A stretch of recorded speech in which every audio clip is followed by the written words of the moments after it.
ಇಲ್ಲಿವರೆಗೆ ಬೆಳಗಿನಿಂದ ಹಂಡೆ ಅರಸರ ಕುರಿತು ಭಾಳ ಗಂಭೀರವಾದಂಥ ಚರ್ಚೆ, ಚಿಂತನ ಮಂಥನ ನಡೀತಾ ಇದೆ. ಖುಷಿ ಅನ್ನಿಸ್ತಾ ಇದೆ ನನಗೆ. ಯಾಕೆ ಅಂದರೆ ಈ ಮಂಥನದ ಒಳಗೆ ಅಮೃತ ರಸ ಹುಟ್ಟೋದು, ಇಲ್ಲಾಂದ್ರೆ ಹುಟ್ಟೋದಿಲ್ಲ. ಸೊ ಆದ್ದರಿಂದ ಇದಾಗಬೇಕು. ಇದಾದ್ರೆ ತಾನೇ ಅದು ಯಾವುದು ರಸ, ಯಾವುದು ಸೋಮರಸ ಅಂಥೇಳಿ ಅರ್ಥ ಆಗತ್ತೆ. ಸ್ನೇಹಿತರೆ, ನಾನು ಭಾಳ ಚಿಕ್ಕವ. ನನಗೆ ಕಲಿಸಿದಂಥ ಮೇಷ್ಟ್ರು ಇಲ್ಲಿ ಪುಸ್ತಕಗಳ ಪರಿಚಯ ಮಾಡಿಕೊಟ್ಟಿದ್ದಾರೆ, ಅಷ್ಟು ಎತ್ತರದವರು. ಆದ್ದರಿಂದ ಅವ್ರ ಮುಂದೆ ನಿಂತು ನಾನು ಮಾತಾಡೋದು ಎಷ್ಟು ಸೂಕ್ತ ಅನ್ನೋಕ್ಕಿಂತ ಅವ್ರ ಮುಂದೆ ನಿಂತು ಮಾತಾಡಲಿಕ್ಕೆ, ಒಬ್ಬ ಗುರುವಿನ ಮುಂದೆ ಒಬ್ಬ ಶಿಷ್ಯ ನಿಂತು ಮಾತಾಡ್ಲಿಕ್ಕೆ ಹೆಮ್ಮೆ ಅನಿಸ್ತತಿ ಅಂತಕ್ಕಂಥದ್ದು ನನ್ನೊಳಗಿರ್ತಕ್ಕಂಥದ್ದು. ನನ್ನ ಈ 5 ಜನ ವಿದ್ವಾಂಸರು ತಮಗೆ ಕೊಟ್ಟಿರ್ತಕ್ಕಂಥ ಗ್ರಂಥಗಳನ್ನು ಭಾಳ ಚೆನ್ನಾಗಿ ಪರಿಚಯ ಮಾಡಿಕೊಟ್ಟಿದ್ದಾರೆ. ನಾವು ಕೊಟ್ಟ ಕಾಲಾವಧಿ ಒಳಗಡೆಗೆ ಅದರ ಸಾರು ರೂಪವನ್ನು ತಿಳಿಸೋದ್ರ ಜೊತೆಗೆ ನಿಮ್ಮ ಒಳಗಡೆಗೆ ಓದಬೇಕನ್ನುವಂಥ ಹಂಬಲವನ್ನು ಮೂಡಿಸಿದ್ದಾರೆ. ಇದು ಭಾಳ ಪ್ರಮುಖವಾದಂಥದ್ದು. ನಾಳೆ ಬಿಡುಗಡೆ ಆಗ್ತಕ್ಕಂಥ ಆ ಕೃತಿಗಳನ್ನು ನಾನು ಕೊಳ್ಳಬೇಕು ಅನ್ನುವಂಥ ಒಳಗಡೆಯನ್ನ ಏನು ಒಂದು ಜಿಲ್ಲನ್ನು ಮೂಡಿಸಿದ್ದಾರೆ, ಒಳಗಡೆಗೆ ಒಂದು ತವಕವನ್ನು ಮೂಡಿಸಿದ್ದಾರೆ.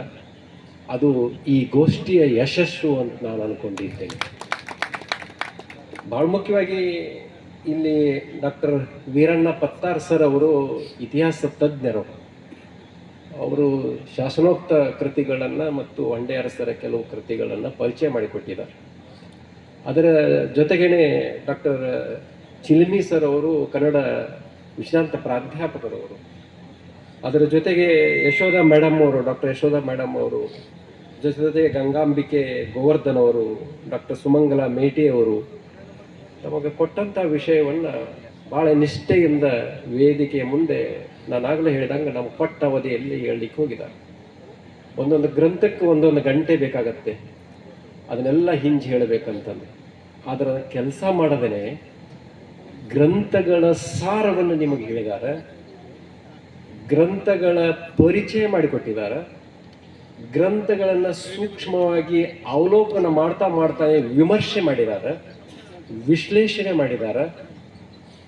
ಒಟ್ಟಾರೆ ಗ್ರಂಥದ ತಿರುಳನ್ನು ನಿಮ್ಮ ಮುಂದಿಡ್ತಾ ಅವರು ಕೃತಿಯನ್ನು ಬಹಳ ಸೂಕ್ಷ್ಮವಾಗಿ ಚರ್ಚೆ ಮಾಡಿದ್ದಾರೆ ಅಂತಕ್ಕಂಥ. ಬಹಳ ಮಾತನಾಡೋ ಸಂದರ್ಭದಲ್ಲಿ ಅನಿಸ್ತಿತ್ತು, ಚರ್ಚೆ ಮಾಡೋ ಸಂದರ್ಭದಲ್ಲಿ ಅನಿಸ್ತಿತ್ತು, ಎಂದೂ ಸಂಶೋಧಕ ಸುಳ್ಳು ಹೇಳಲಾರ. ನಮ್ಮ ಕಲಬುರ್ಗಿ ಸರ್ ಹೇಳ್ತಕ್ಕಂಥ ಮಾತು, ಸಂಶೋಧಕ ಎಂದೂ ಸುಳ್ಳನ್ನು ಹೇಳೋದಿಲ್ಲ.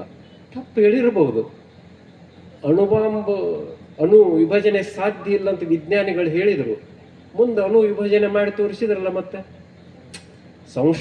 ಸಂಶೋಧನೆ ಒಳಗಡೆಗೆ ಅವತ್ತಿನ ಕಾಲದ ಸಂದರ್ಭದಲ್ಲಿ ತನಗೆ ಏನು ಸಿಕ್ಕಿದೆ, ತನ್ನ ಕಣ್ಣು ಮುಂದೆ ಏನಿದೆ ಅದನ್ನು ಇಟ್ಟುಕೊಂಡು ಅದನ್ನು ಅನಾಲಿಸಿಸ್ ಮಾಡ್ತಾನೆ. ಅದಕ್ಕೆ ಅವ್ನು ಸುಳ್ಳು ಹೇಳೋದು, ತಪ್ಪು ಹೇಳಿರಬಹುದು. ಹಂಗೆ ಆಗಿರಬಹುದು ಅನ್ನುವಂಥ ಸೂಕ್ಷ್ಮ ವಿಚಾರಗಳನ್ನು ಸಹ ಲೇಖಕರು ಒಪ್ಕೊಂಡ್ರು ಅನ್ನುವಂಥದ್ದನ್ನು ನಮ್ಮ ಚಿಂತಕರು ಬಹಳ ಸೂಕ್ಷ್ಮವಾಗಿ ಎಕ್ಸ್ಪ್ಲೈನ್ ಮಾಡಿದರು.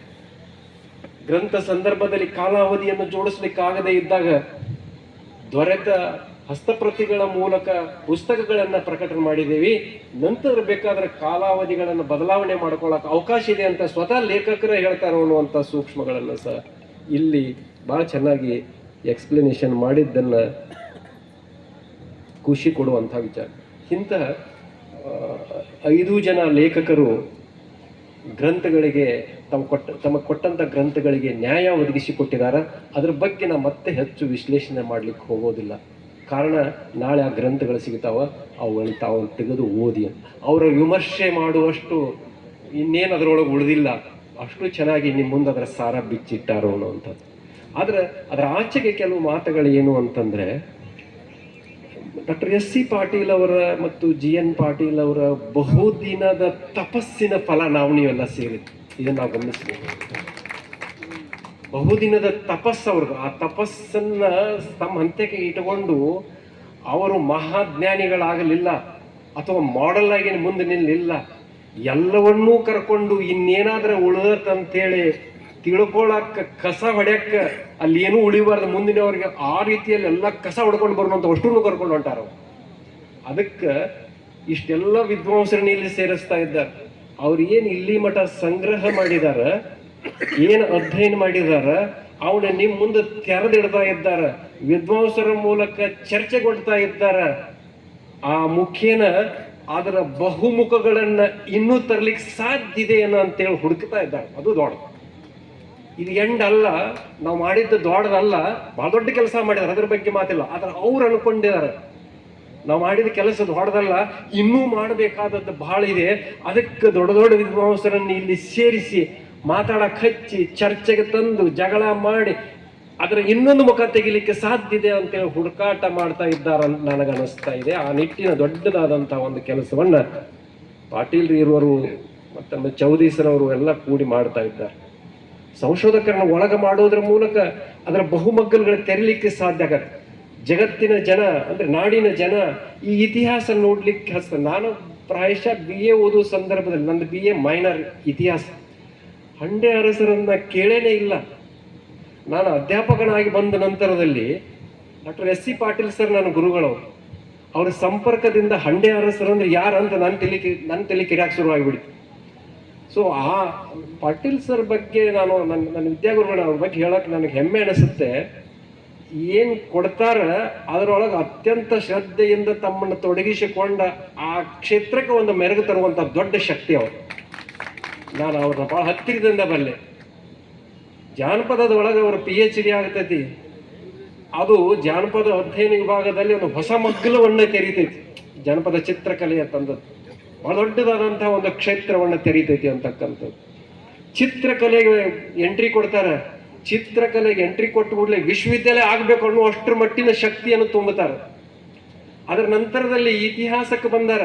ಇತಿಹಾಸಕ್ಕೂ ಒಂದು ಹೊಸ ದಿಕ್ಕನ್ನ, ಇತಿಹಾಸ ಕೈ ಬಿಟ್ಟಿರ್ತಕ್ಕಂಥದ್ದು, ಮರೆತು ಹೋಗಿರ್ತಕ್ಕಂಥದ್ದು, ಕಾಲಗರ್ಭದಲ್ಲಿ ಇನ್ನೇನೋ ಮುಚ್ಚಿ ಹೋಗ್ತದ ಅನ್ನುವಂಥದ್ದಕ್ಕೆ ದೇಶಿ ಸೊಗಡಿನ ನೆಲೆ ಒಳಗಿರ್ತಕ್ಕಂಥ ನಮ್ಮ ನಾಡನ್ನ, ನಮ್ಮ ಸಮುದಾಯವನ್ನ, ನಮ್ಮವರನ್ನ ಏಕೆ ತೋರಿಸ್ತಕ್ಕಂಥ ಹೊಸ ಇತಿಹಾಸವನ್ನ ತಂದ ಇಟ್ಟದ್ದನ್ನ ನಾವು ನೋಡ್ತಾ ಇದ್ದೇವೆ. ಆದ್ರಿಂದ ಅವ್ರು ಯಾವ ಕ್ಷೇತ್ರದೊಳಗೆ ಎಂಟ್ರಿ ಹಾಕಾರ ಆ ಕ್ಷೇತ್ರದೊಳಗೆ ಸತತ ದುಡಿದ ಏನೋ ಸಾಧಿಸ್ತಾರ. ಸಾಧಿಸೋದು ಅಷ್ಟ ಅಲ್ಲ, ಹಿಂಬಾಲಕರನ್ನು ಸಾಧಿಸುವಂಗ ಪ್ರೇರೇಪಿಸ್ತಾರೆ. ಮೈಗಳಿದ್ದಂದ್ರೆ ಬಿಡುದಿಲ್ಲ, ಕರ್ಕೊಂಡು ಓಡ್ತಾರ, ಮಾಡಕ್ ಹಸ್ತಾರ. ಅದು ಅವ್ರ ಶಕ್ತಿ ಅಂತಕ್ಕಂಥದ್ದು. ಆ ರೀತಿ ಅವರು ಇವತ್ತ ಹಂಡೆ ಅರಸ ಮನೆತನದ ಒಂದು ಚರಿತ್ರೆಯನ್ನ ತೆಗೆಯುವುದರ ಮೂಲಕ ಅದರ ಹಲವು ಮಗ್ಗಲಗಳನ್ನ, ಅದರ ಬಹುತ್ವ ನೆಲೆಗಳಿಗೆ ಚರ್ಚೆಗೆ ಒಡ್ತಾ ಇರುವಂಥದ್ದು ಅತ್ಯಂತ ಸಂತೋಷದ ಸಂಗತಿ. ನಾನು ಬಹಳ ಇತಿಹಾಸ ಓದಿದ್ದೇನೆ, ಬಹಳಷ್ಟು ಸಲ ಓದಿದ್ದೇನೆ.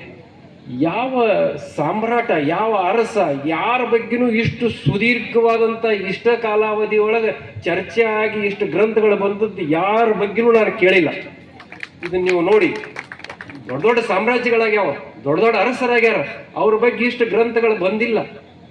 ಇಷ್ಟ ಕಾಲಾವಧಿ ಒಳಗಡೆಗೆ ಅದನ್ನು ಎಷ್ಟು ಸುದೀರ್ಘವಾಗಿ ಅವರು ಎಷ್ಟು ಗ್ರಂಥಗಳು, ನಾಳೆ 25 ಗ್ರಂಥಗಳು ಬಿಡುಗಡೆ ಆಗ್ತಾ ಇದ್ದಾವೆ ಅಂದ್ರೆ ಸುಮ್ಮನೆ ಅಲ್ಲ. ಒಂದು ಎಂಥದ್ದು ಸಣ್ಣ ಗ್ರಂಥ ಬರ್ತಾ ಇದೆ ಅಂದ್ರೆ ಅದ್ರ ಹಿಂದೆ ಶ್ರಮ ಏನಿರ್ತೈತೆ ಅನ್ನೋದು ನಿಜವಾದ ಸಂಶೋಧಕನಿಗೆ ಗೊತ್ತಿರ್ತೈತೆ. ಅಂತ 25 ಗ್ರಂಥಗಳನ್ನ ಏಕಕಾಲಕ್ಕೆ ತರ್ತಾ ಇದ್ದಾರೆ. ಹೀಗೆ ಒಂದು ಒಂದು ಒಂದು ಹಂಡೆ ಅರಸು ಮನೆತನದ ಕುರಿತು, ಒಬ್ಬ ಅರಸನನ್ನ ಕುರಿತು ಇಷ್ಟು ಸುದೀರ್ಘವಾದಂತಹ ಅಧ್ಯಯನಗಳಾಗಿ ಇಷ್ಟು ಗ್ರಂಥಗಳ ಹೊರಗೆ ಬಂದಿದ್ದು ಒಂದು ದಾಖಲೆ ಇದೆ. ಸೊ ಅದಕ್ಕೆ ನಾವು ಹೆಮ್ಮೆ ಪಡಬೇಕಾದಂಥದ್ದು ಅಂತೇಳಿ ಈ ರೀತಿ ಇರ್ತಕ್ಕಂತಹ. ಅದರಿಂದಲೇ ಇವತ್ತು ಬೆಳಗ್ಗೆ ನಿಡಮಾಮಿಡಿ ಸ್ವಾಮೀಜಿ ಅವರೊಂದು ಮಾತನ್ನು ಹೇಳಿದ್ರು. ಏನು ಅಂತಂದ್ರೆ, ಹನುಮಪ್ಪ ನಾಯಕನಿಗೆ ಮತ್ತು ಚಂದಿ ಮರಸರಿಗೆ ಹಂಡೆ ಕುಲತಿಲಕ ಅಂತಂದ್ರೆ, ಪಾಟೀಲ್ ಇರುವರಿಗೆ SC ಪಾಟೀಲ್ ಮತ್ತು GN ಪಾಟೀಲ್ ಅವ್ರಿಗೆ ಏನ್ ಹೇಳಿದ್ರು, ಹಂಡೆ ಕುಲದೀಪರು ಅಂತೇಳಿ ಬಿರುದು ಕೊಟ್ಟು ಹೋದ್ರ. ಅವರು ಸುಮ್ಮನೆ ಅಂದಿಲ್ಲ, ಅವರು ಅಷ್ಟು ದೊಡ್ಡ ಕೆಲಸ ಆಗಿದೆ ಅನ್ನುವಂಥದ್ದು ನಮ್ಮ ಕಣ್ಮುಂದೇನೆ ಇದೆ ಅನ್ನುವಂಥ ಮಾತನ್ನ ನಾವು ಗಮನಿಸ್ಬೇಕು. ಆದ್ರೆ ಕೆಲಸ ಮುಗಿದತ್ ಅಂತ ತಿಳ್ಕೋಬೇಡ್ರಿ. ಪಾಟೀಲ್ ಸರ್ ಅದ್ರ ಮಾತಾಡಿದರು, ಕೆಲಸ ಮುಗುದಿಲ್ಲ, ಇನ್ನು ಪ್ರಾರಂಭ ಆಗ್ತಾ ಇದೆ. ದಾಖಲೆಗಳೇ ಇಷ್ಟು ಸಿಕ್ಕವಲ್ಲ, ಇನ್ನೂ ಸಿಗ್ತಾವ, ಹುಡುಕ್ರಿ. ಅಷ್ಟೇ ಅಲ್ಲ, ಬೇರೆ ಬೇರೆ ದಾಖಲೆಗಳನ್ನ ತೆಗೆಯುವಂತ ಕೆಲಸ ಮಾಡ್ರಿ. ಯಾರೋ ಹಾಗೆ ಹಿಂದಿನ ಗೋಷ್ಠಿ ಒಳಗೆ ಜಾನಪದ ಆಕರಗಳು ಇಲ್ಲೇನ್ರಿ ಅಂದ್ರೆ ಮಾಡ್ಬೇಕ್ರಿ. ಯಾರು ತರಬೇಕ್ರಿ? ನಾವು ತರಬೇಕ್ರಿ. ಆಗಲೇ ಸರ್ ಮಾತಾಡೋ ಸಂದರ್ಭದೊಳಗಡೆಗೆ ಹಂಡೆ ಒಂದು ಓಣಿ ಇದೆ, ಮುತಿಗಿ ಅಂತಕ್ಕಂಥ ಊರೊಳಗ ಅಂತ ಹೇಳಿದ್ರೆ, ಹಂಡೆ ಅರಸರ ಓಣಿ ಅಂತಕ್ಕಂಥದ್ದು. ಅಂಡೆ ಅರಸರು ಯಾರದಾರ, ಅಂಡೆ ಮನೆತನಕ್ಕೆ ಸಂಬಂಧಪಟ್ಟಂತವ್ರು ಯಾರದಾರ, ಅವ್ರ ಆಚಾರಗಳೇನು, ವಿಚಾರಗಳೇನು, ನಂಬಿಕೆಗಳೇನು, ಸಂಪ್ರದಾಯಗಳೇನು, ಹಾಡುಗಳೇನು ಅದಾವ, ಅವ್ರ ಮದುವೆ ಒಳಗೆ ಏನ್ ಮಾಡ್ತಾರ, ಹುಟ್ಟಿದ ಸಂದರ್ಭದಲ್ಲಿ ಏನ್ ಮಾಡ್ತಾರ, ಮರಣ ಸಂದರ್ಭದಲ್ಲಿ ಏನ್ ಮಾಡ್ತಾರ, ಇವನು ತೆಗಿತಾ ಹೋಗ್ರಿ, ಅವು ಅಲ್ಲಿ ಸಿಗುತ್ತಾವ ದಾಖಲೆಗಳು. ಜಾನಪದದ ಆಕರಗಳು ಶಾಸನ ಆಕರಗಳಿಗಿಂತಲೂ ಪುರಾತನವಾದಂಥವುಗಳು. ನಾವು ತೆಗಿಬೇಕು, ಅವನು ಹೊರಗೆ ತರಬೇಕ. ಆ ಮುಖೇನ ಇತಿಹಾಸ ಕಟ್ಟಲಿಕ್ಕೆ ಸಾಧ್ಯ ಇದೆ ಅಂತಕ್ಕಂಥದ್ದು. ವೀಳ್ಯ ಕೊಡುವಂಥದ್ದು ಜನಪದರೊಳಗ ಬೆಳಗಿನ ಸೆಷನ್ದೊಳಗೆ ಒಬ್ಬರು ಮಾತಾಡಿದರು. ವೀಳ್ಯ ಕೊಡುವುದು, ಆನಂತರ ದಾಖಲೆಗಳ ಪ್ರಾರಂಭ. ಅದು ಆನಂತರ ನಮ್ಮ ಸಬ್ ರಿಜಿಸ್ಟರ್ ಆಫೀಸ್ನಾಗ ಹೋಗಿ ನಾವು ದಾಖಲೆ ಮಾಡಕತ್ತೀವಿ. ಮೊದಲ ಇವತ್ತಿಗೂ ಯಾರನ್ನಾರ ಜನಪದ ಕಲಾವಿದರನ್ನ ಕರೆಸ್ಬೇಕಾದ್ರೆ ಅವ್ರಿಗೆ ಎಲಿ, ಅಡಿಕೆ, ತೆಂಗಿನಕಾಯಿ ಕೊಟ್ಟು ವೀಳ್ಯ ಕೊಟ್ಟ ಕರೆಸ್ತೇವೆ. ಇನ್ನೂ ಆ ಟ್ರೆಡಿಷನ್ ಮುರಿದಿಲ್ಲ. ನಮ್ಮ ಸಂಪ್ರದಾಯದೊಳಗೆ ಅಂಥವು ಏನಾರ ಅದಾವೇನ ಅಂತಕ್ಕಂಥದ್ದು ಹುಡುಕಬೇಕು. ಮೊದಲು ಅವು ಆಕಾರಗಳು ಹೆಂಗದಾವ, ನಮ್ಮ ಆಚರಣೆಗಳು ಹೆಂಗದಾವ, ನಮ್ಮ ಹಬ್ಬಗಳು ಹೆಂಗದಾವ, ನಮ್ಮ ಜಾತ್ರೆಗಳು ಹೆಂಗದಾವ, ನಾವು ಹೆಂಗೆ ಆಚರಿಸ್ತೇವೆ, ನಮ್ಮ ಆಹಾರ ಏನು, ನಮ್ಮ ವಿಹಾರ ಏನು, ನಮ್ಮ ಉಡುಗೆ ಯಾವುದು, ಇವನ್ನೆಲ್ಲ ತಿಕ್ಕೊಂತ ಹೊಂಟ್ರೆ ಬೇರೆ ಇತಿಹಾಸ ಅಲ್ಲ. ಇತಿಹಾಸಕ್ಕೆ ಏನು ಶಾಸನಗಳದಾವ ಇದಕ್ಕೆ ಪೂರಕವಾಗಿ ಮತ್ತು ಅದಕ್ಕೆ ಸಿಗಲೇ ಇದ್ದ ದಾಖಲೆಗಳನ್ನು ಕೊಡೋದ್ರ ಮೂಲಕ ಇತಿಹಾಸವನ್ನು ಸದಾಗಿ ಸೃಷ್ಟಿಸಲಿಕ್ಕೆ ಕಾರಣ ಆಗ್ತಾವ ಅನ್ನುವಂಥದ್ದು ನಾವು ಗಮನದಲ್ಲಿಟ್ಕೋಬೇಕು. ಸುಮ್ಮನೆ ಒಂದು ಮಾತು ಹೇಳ್ತೇನೆ, ಹೆಂಗಂತಂದ್ರೆ ಮದುವೆ ಒಳಗೆ ದಾರೆ ಎರಿಯುವ ಅನ್ನುವಂಥದ್ದು ಒಂದು ಕಾರ್ಯಕ್ರಮ ನಡೀತೈತಿ. ದಾರೆ ಎರಿಯೋದು, ಗಂಡನ ಕೈ ಒಳಗೆ ಹುಡುಗಿ ಕೈ ಇಟ್ಟು ಮ್ಯಾಲ ತೆಂಗಿನಕಾಯಿ ಇಟ್ಟು ಮ್ಯಾಲ ಹಾಲು ನೀರು ಎರಿತಾರೆ. ನೀರು ಹಾಲು ಎರಡೂ ಒಂದಾವ, ಅವು ಎರಡು ಫಲೋತ್ಪತ್ತಿ ಶಕ್ತಿ ಉಳ್ಳಂತಾವ. ನಾರಿ ಬೇರೆ ಅಲ್ಲ, ನೀರು ಬೇರೆ ಅಲ್ಲ ಅಂತೇವಿ, ಅಂತ ಶಕ್ತಿ ಉಳ್ಳಂಥದ್ದು. ಅದಕ್ಕೆ ಮ್ಯಾಲ ಇಟ್ಕೊಂಡು ನೀರು ಬಿಡ್ತಾ ಇದ್ದಾನೆ ತಂದೆ ಆಗವ. ಮೊದಲ ದಾರಿ ಎರಿಯುವಾಗ ಯಾರ್ಯಾರು ಇರಬೇಕಂದ್ರೆ ಸೋದರ ಮಾವ ಇರಲೇಬೇಕು ಅಂತ ಹೇಳ್ತಿದ್ರು. ಸೋದರ ಮಾವ ಯಾಕೆ ಬೇಕು? ಇವತ್ತು ನಾವು ಸೋದರ ಮಾವ ಕೊಡೋದಿಲ್ಲ ದಾರಿ ಎರಿದಾಗ, ತಂದೆನೋ ಚಿಕ್ಕಪ್ಪನೋ ಆಗಾವ ಕೊಡ್ತೇವೆ. ಅವತ್ ಹಳೆಯ ಪದ್ಯ ಹೇಳ್ತೈತಿ, ಸೋದರ ಮಾವ ಇರಲೇಬೇಕು. ಅಂದ್ರೆ ಸೋದರ ಮಾವ ಯಾಕಿದ್ದ? ಮಾತೃಪ್ರಧಾನ ಸಂಸ್ಕೃತಿಯಿಂದ ಬಂದೇವ ಅನ್ನೋದಕ್ಕೆ ಕುರುವಾದ. ಮ್ಯಾಲ ಇಟ್ಕೊಂಡಕ್ಕೆ ನೀರು ಬಿಡ್ತಾನವ, ಯಾರು ಸೋದರ ಮಾವ ಬಿಡ್ಲಿ ತಂದೆ ಬಿಡ್ಲಿ, ನೀರು ಬಿಡುತ್ತ ನೀರಿನ ಮೇಲೆ ಪ್ರಮಾಣ ಮಾಡಿ ಹೇಳ್ತೇನಿ, ನನ್ನ ನಿನ್ನ ಸಂಬಂಧ ಇವತ್ತಿನಿಂದ ಹರಿತು ಅಂತ ಹೇಳ್ತಾನ.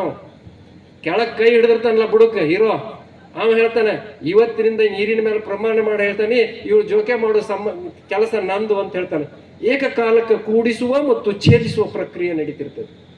ನಾವು ಇದು ಎಲ್ಲಿಂದ ಬಂತಂದ್ರೆ ಮಾತೃಪ್ರಧಾನ ಸಂಸ್ಕೃತಿ. ಯಾಕಂದ್ರೆ ನೀರು ನಮಗೆ ಆರಾಧ್ಯ ದೇವ. ವಿದ್ವತ್ಪೂರ್ಣ ಅಧ್ಯಕ್ಷೀಯ ನುಡಿಗಳನ್ನ, ಸಂಶೋಧಕರ ಶಕ್ತಿಯನ್ನ ಸಾರಿದ ಮಹೋನ್ನತ ವ್ಯಕ್ತಿತ್ವದ ಗೌರವಾನ್ವಿತ ಡಾಕ್ಟರ್ VL ಪಾಟೀಲ್ ಸರ್ಗೆ ತುಂಬ ಹೃದಯದ ಧನ್ಯವಾದಗಳನ್ನ